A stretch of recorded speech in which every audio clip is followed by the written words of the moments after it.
Like, what? I've never even really Well, you know, unfortunately, not everybody that works at the Wine of the Month Club knows a lot about wine. So I look up what we're featuring, and I see Perdera, and it's something else they put in there. They put from Sardinia. They put everything but the name of the producer. And I'm going, Perdera. I think there's only one guy that makes Perdera, and that's Arjolas. So I said, is this Arjolas?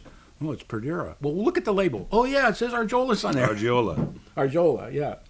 Now, okay, so Monica is one of the great indigenous grapes. Ed and I had a great experience a couple of weeks ago in downtown L.A. at the Trebecchieri Gambero Rosso tasting, where there were other Sardinian, Sicilian, and even Corsican wines. Yes, which French island. Corsica's great, but they're really expensive. But what's interesting to me is that those islands have their own indigenous grapes. They do. So this is one of them. Except that they are Italian.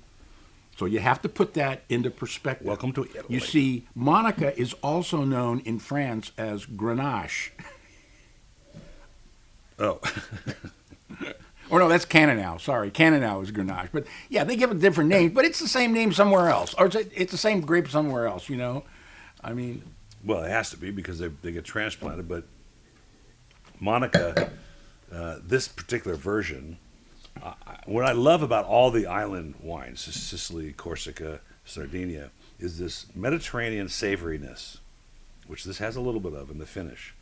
That offshore wind coming from the Mediterranean, dusting the vines with a little salted air, and it comes through in the wine. And this, it really does. I mean, it's hard to wrap yourself around that because it's really not that much salt. I mean, that's like saying, if I walked outside and opened my mouth, I'd get a mouthful of salt. But it's a year's worth of the environment. Now, the most obvious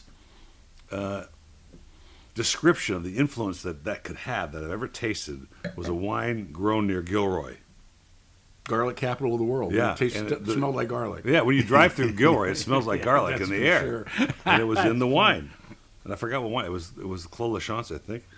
Clos La Chance. I remember that wine. Yeah, we featured that once about 30 years ago. So what I love about these things is that they're hard to describe because you've not tasted them before.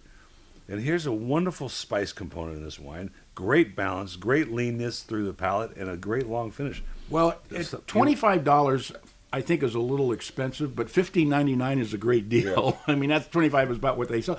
And these wines are typically expensive because they just don't make a lot. So they don't care if they buy it or not. They got to come across the boat to the mainland. They got to take the mainland to another boat to somewhere else. It costs money to get them here. Right. That's why we don't see a lot of them. But I was fascinated by this. She loved it, this Times writer. She was also privy to tasting the Saturday Night Live Beaujolais, which she goes, I love Beaujolais. She goes, but not this one. Well, it's not even Beaujolais. It doesn't come from France, right? No, it was French Beaujolais. Oh, it was French Beaujolais. I didn't realize that. It was unbelievable. Oh, right? my God. It was like... well, there's bad wine made everywhere, boys and girls. Yes. So I'm at 97. I'm at 98. I just think it's too interesting. That's fine. You can do whatever you want.